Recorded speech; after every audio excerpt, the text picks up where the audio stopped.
what I think makes this movie work is that everybody knows how these movies typically end. But it's the journey in getting there. It really is. It's whether or not this journey is believable. If this journey is this journey believable or is it not? And I feel like because it's so grounded in reality, and there's a real situation that happens that causes these two people's lives to come to a screeching halt, and you know they're faced with the decision of whether or not they can handle this. Yeah. And you know, my character is like, no way. You know, is he going to run or is he going to stay? Your character feels like she can handle it on her own, but realizes that she probably can't, right? Right. And it's like this thing of, you know, what we tried to do in this movie was, what would you do in this situation? Like, really, what would you do?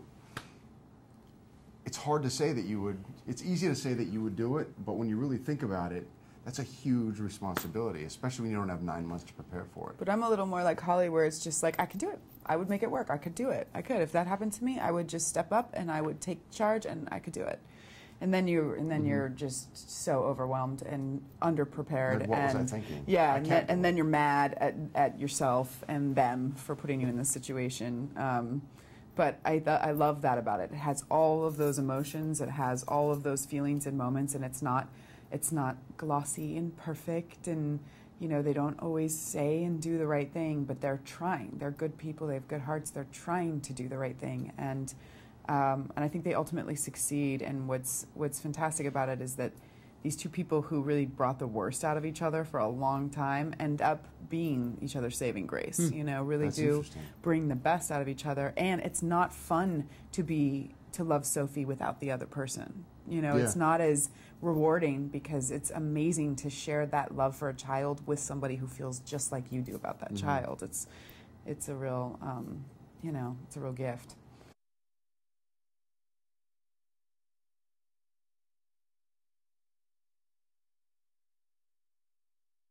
I was a big fan of The Parent Trap, and I remember one year they did one with real triplets that were identical, and they were like in their teens or something, and I was so blown away. I didn't think it existed. Triplets, identical. Identical triplets. These girls were identical triplets. It's like a crazy, natural occurrence that's freakish.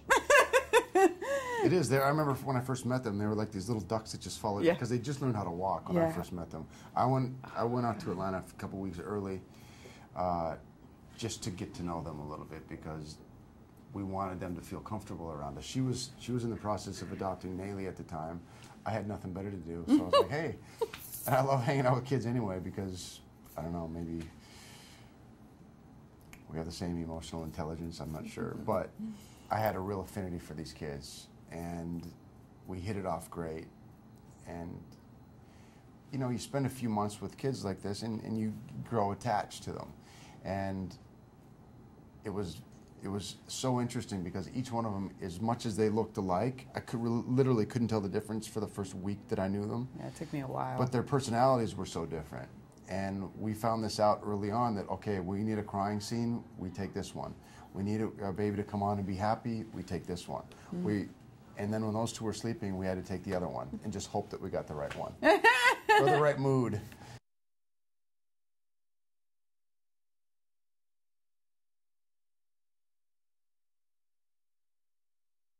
Well, he just was so prepared. The guy's very smart. He's a very good writer. He knows what kind of movies he likes and what kind of movie he wanted to make. Yeah. And that's what was so helpful to us, because we didn't have to, you know, when we got there, he's like, okay, this is what I'm thinking for this scene. Was this, we have all this, and then if you say, oh yeah, I love that, but what if we, and then he would listen. He actually listened to ideas, but he already had an idea of how he wanted the scene to play tonally, which is huge for actors, because you don't, otherwise you're like, okay, what are you guys thinking for this? Like, I don't know. It just adds a whole other level of he had a plan, you know, of execution, and he didn't shy away from any of the difficult aspects of the story or the tragedy, and he was super embracive of our ideas and totally up for any kind of improv or collaboration. But he was fantastic. I mean, he was really fantastic to work with, and just you know, I mean, he takes this obviously very seriously, and he's super passionate about what he does and was passionate about this movie, but it wasn't to the point where you felt anxious around him or like, you know, he's high-strung or stressed out about it. He really worked super hard to maintain a cool, chill, fun set for everybody. I love him. I can't wait to work with him again.